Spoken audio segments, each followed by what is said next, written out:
Tenemos en la línea telefónica y le agradecemos mucho que nos tome la llamada al secretario de Educación Pública y Cultura del Gobierno del Estado de Sinaloa, el doctor Juan Alfonso Mejía. Estimado Juan Alfonso, qué gusto saludarte, muy buenos días, gracias por tomar la llamada. Muy buenos días, querido Enrique, te saludo a ti y a todo tu auditorio, a la orden. En un proceso importante que está celebrando la Secretaría de Educación Pública y Cultura, hay distintas actividades que están desarrollando, prácticamente han superado lo que es el registro, las inscripciones, y conocer tu balance, mi estimado Juan Alfonso, de este proceso. Sería un registro sin duda, Enrique, positivo, pero al que hay que ponerle atención. Creo que el gran tema que tenemos que seguir combatiendo es el abandono escolar. Al día de hoy lo hemos logrado mantener en alrededor de 1.6%, lo cual es bastante más bajo que el 10% que se esperaba a nivel nacional. Sin embargo, tenemos detectados a alrededor de 34,000 niños y niñas que están en riesgo de abandono, y esto ya te habla de alrededor de 7 u 8%, que aunado al 1.6, pues se incrementaría demasiado. Por eso hemos venido impulsando la medida de los centros comunitarios de aprendizaje, y que sería una opción más, no obligatoria, voluntaria, para todo aquel que les sirva en la comunidad educativa y sea una forma de seguir combatiendo este abandono escolar en tiempos de pandemia, querido Enrique. Le damos paso a mi compañera Samantha Chover. Adelante, Samantha, por favor. ¿Qué tal, secretario? Muy buenos días. Y bueno, una de las cosas que seguramente es la pregunta obligada, el tema a estas alturas de la pandemia, los padres de familia, la sociedad en general, incluso los alumnos, ustedes como autoridades educativas, pues nos preguntamos qué posibilidad hay de alguna fecha o algún regreso a clase presencial, si se da, cómo se daría y si ya tiene a lo mejor algún tiempo, alguna posibilidad conforme se encuentra el estado de Sinaloa con esto del tema del COVID. Como todos ustedes recordarán, y si no, querida paisana, te lo comento, hay un decreto presidencial. En el decreto presidencial, que sale alrededor del mes de marzo, abril, habla de una semaforización, y ahí en esta semaforización habla de que en semáforo verde sería una posibilidad de regreso a clase. Entonces, eso se lo dejo a la parte de salud, quien nos diría qué pasa con ese semáforo. ¿Qué es lo que yo, de manera muy específica, trabajo con la comunidad educativa y me he centrado y concentrado una y otra vez?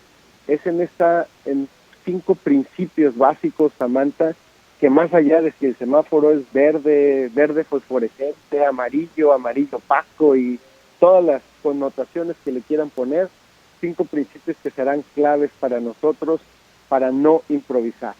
1, tiene que ser gradual cualquier posibilidad de un regreso. Es escalonado, no vamos a regresar todos, ni todos los grados, ni todas las modalidades de un día para otro.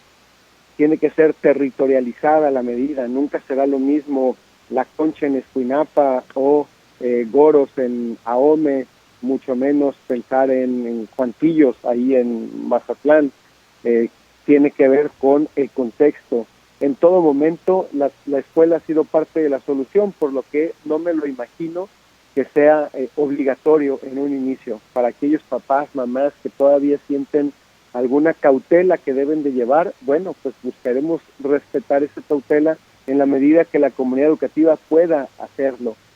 4, en todo momento el acompañamiento del sector salud. De hecho, estamos muy atentos en estos días para que se pronuncie, insisto, se pronuncie la autoridad federal sobre el Consejo Nacional de Seguridad y esto permita que el Consejo Estatal de Salud se pronuncie en estos días también, para que nos dé un norte a la comunidad educativa, para mantener segura a nuestros papás, a nuestros docentes, a nuestros directores y a los niños, evidentemente.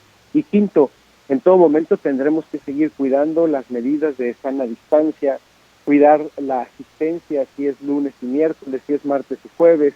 Creo que hay que ponerle particular atención ahora que vamos a cerrar el ciclo a aquellos niños y niñas que van a terminar un nivel educativo y no se pararon en la escuela de manera física.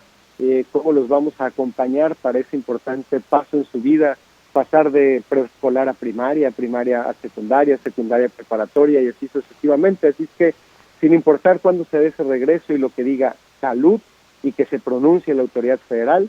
Nosotros trabajamos en estos 5 principios que nos darán norte para aplicar protocolos especializados en cada una de las escuelas. Secretario, precisamente el tema de la última etapa de las clases de este ciclo 2020-2021, en donde, bueno, son clases virtuales aún. ¿Cuál es la valoración que se está dando por parte del desempeño de los alumnos en esta que es pues la última etapa de este ciclo? Y como comenta, hay muchos alumnos que van a pasar a lo mejor de primaria a secundaria o secundaria a preparatoria. ¿Cómo es esta valoración? Mira, hemos venido aplicando una suerte de sondeo a la estructura. Me refiero a jefes de sector, supervisores, directores y a través de ellos también a padres de familia. Han participado 4 veces el Estadio de los Venados, para dejarlo en estos términos, más de 50,000 personas, que nos permite ir midiendo el pulso. Y te puedo decir que evidentemente no ha sido lo mismo cerrar el ciclo escolar anterior, aperturarlo o ahora llegar a la mitad del ciclo. El último sondeo que hicimos fue del 8 al 11 de diciembre.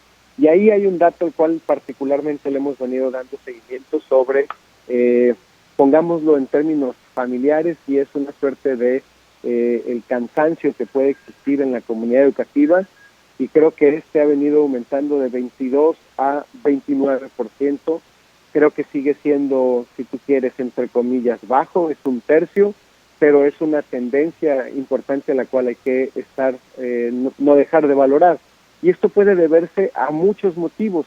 Creo que uno de estos motivos de estar en las escuelas y platicar con los padres de familia y las madres, pues tiene que ver con ciertas preocupaciones, ciertos comportamientos que estamos viendo en los niños, en las mamás también, ¿por qué no?, en los maestros, sobre un cansancio que creo que es importante mencionarlo, y porque el tema de la pandemia se ha venido alargando, y luego, sin duda, voltear a ver los efectos de cómo ha terminado afectando en nuestros niños y niñas esta pandemia, y que tiene que ver con 2 cosas en específico: el tema de aprendizaje o rezago en el aprendizaje, y el tema de la parte socioemocional, cómo estamos como comunidad educativa.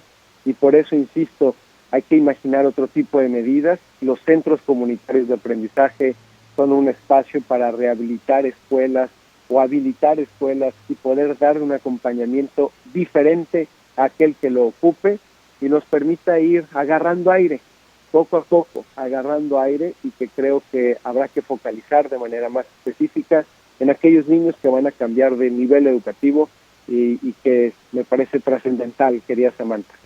Secretario, ¿qué posibilidad se tiene en Sinaloa? Sabemos que bueno, el tema es un tema a nivel federal, en el cual pues depende mucho de lo que marque el gobierno federal para poder hacer alguna acción, como es el regreso a clases presenciales, pero en el tema de la vacuna, ¿qué posibilidad hay o qué luz se puede ver en el camino de que a lo mejor sea una de las formas que puedan hacer más rápido este regreso y más seguro en el caso, pues obviamente del nivel de educación en Sinaloa, la vacuna a los maestros? ¿Hay alguna plática al respecto? ¿Hay algo al respecto que nos pueda comentar?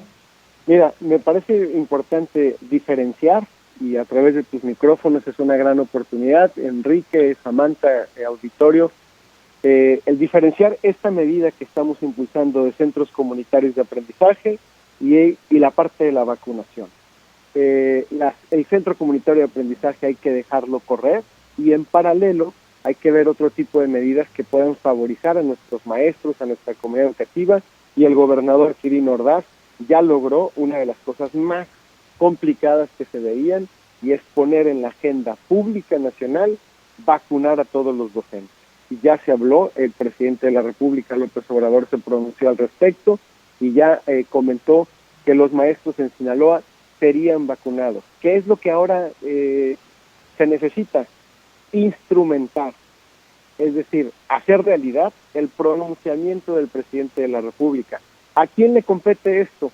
A las autoridades federales. A las autoridades federales les compete que esto se vuelva una realidad en Sinaloa. ¿Qué estamos haciendo nosotros? Coadyuvando, ayudando, colaborando. ¿Qué estamos haciendo nosotros desde el fin de semana? Te puedo decir que en algunas ocasiones empezamos a trabajar algo antes, sabiendo cómo es nuestro gobernador y que consigue lo que está buscando, y es inscribir a los docentes en unos padrones. Ahora ya logramos que no solamente sea modalidad pública, sino también modalidad privada, que no solamente sea educación básica, sino todos los niveles. Y al día de hoy, te puedo decir, es más, ayer hicimos un primer envío por instrucciones del gobernador, donde ya va alrededor de 90% de los docentes de educación básica, y que ya lo hicimos llegar a las autoridades de educación pública. Hay modalidad pública y privada, así es que pues creo que esto ya está caminando, pero es fundamental decirlo, que la responsabilidad de instrumentar la decisión del presidente de la República es de las autoridades federales, no estatales. Un tema que seguramente los maestros deben estar muy atentos a partir de este anuncio, de esta gestión que hizo el gobernador el viernes pasado y que el presidente la dio de manera favorable, entendiendo que Sinaloa está en semáforo amarillo y los números que se han generado en los últimos días hacia la baja de la pandemia podrían llevarnos al semáforo verde relativamente pronto, por usar una expresión. En la información que tú nos puedes dar, mi estimado Juan Alfonso, ¿sería más o menos una dinámica similar a la que estamos viendo con los adultos mayores de los municipios serranos o pequeños a los municipios grandes, o bien de los municipios catalogados en semáforos verdes hacia adentro? Más o menos, ¿cuál es el concepto que te han platicado o que han empezado a ver ustedes? Mira, yo creo que una primera variable, Enrique, que habría que ponerle atención, y esto lo tiene Sinaloa y no lo tiene ninguna otra entidad de la República, es el nombre y apellido de los niños que están en riesgo de abandono. Y ese debe ser nuestro primer foco. Y ahí tenemos detectados, como lo comentaba hace un momento, alrededor de 34,000 niños jóvenes que están en la tablita, y que los docentes saben cómo se llaman, sabemos en qué escuela están, qué modalidad es, qué nivel educativo cursan. Así es que ya nada más se trata de platicar con el director, saber si esa escuela está en posibilidad de habilitar el inmueble como un centro comunitario de aprendizaje, si la mamá está en disposición de que el niño asista, el docente tiene esa condición o no, y entonces poder empujar esta primer medida. Una segunda medida sin duda tuviera que ver con aquellos municipios que ya van más adelantados en el tema de la vacunación. Hay alrededor de 4 municipios en nuestro estado que ya llevan casi el 90% de vacunación. Uno de ellos, por ejemplo, San Ignacio, Escuinapa, Concordia, y por ahí creo que me estaría faltando otro, pero eso te da otra posibilidad. Y vas a tener que implementar algo que nos ha funcionado, y esto es lo que quisiera dejar sobre la mesa, Enrique, es una estrategia diferenciada.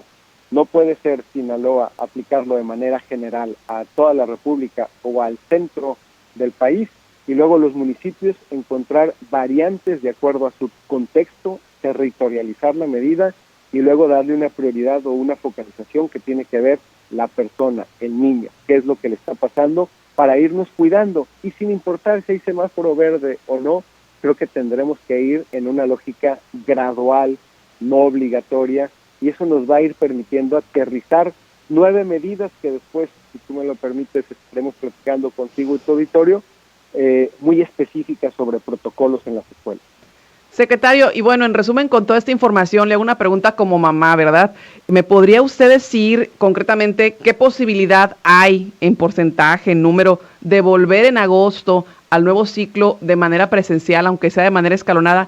¿Qué posibilidad tenemos? Bueno, como mamá te tuviera que decir primero que, y como funcionario, pues primero que no te voy a mentir, y que una de las cosas que he aprendido en la pandemia es que es difícil leerla. Entonces no me quiero apresurar a decirte qué va a pasar en agosto. ¿Qué sí te puedo decir? Que hoy estamos concentrados en cerrar.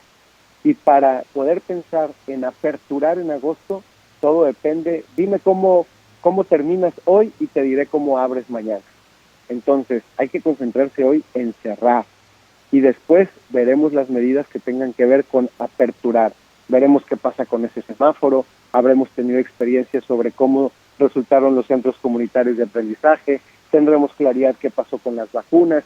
Lo que sí también quiero dejar sobre la mesa, y así como le gusta hablar a Viva la Noticia, a Enrique y a ti, Samantha, Creo que lo que tenemos que tener en claro es que debe existir una agenda educativa que combata las desigualdades producto de esta pandemia, y eso tiene que estar por encima de cualquier coyuntura política y electoral. Hay que tener claro programas de reforzamiento educativo, programas en contra del abandono escolar, programas a favor del tema de políticas públicas de higiene, y creo que estas tres cosas de manera muy específica deben acompañar en todo momento a los niños de la comunidad educativa por los años que vienen. Bueno, Alfonso, pues hay mucho que platicar y bueno, estaremos actualizando esta información a partir de esta expectativa que se está viendo, y bueno, que con la vacuna a los maestros sería pues algo sumamente relevante, pero estaremos hablando en los próximos días. Si te parece, te agradezco mucho nos tomases la llamada. Al contrario, querido Enrique, siempre muy agradecido contigo, con Samantha y todo tu auditorio. Te dejo un fuerte abrazo y no lo dudemos, la educación es la opción. Fuerte abrazo. Cuídate mucho y que tengas un excelente día.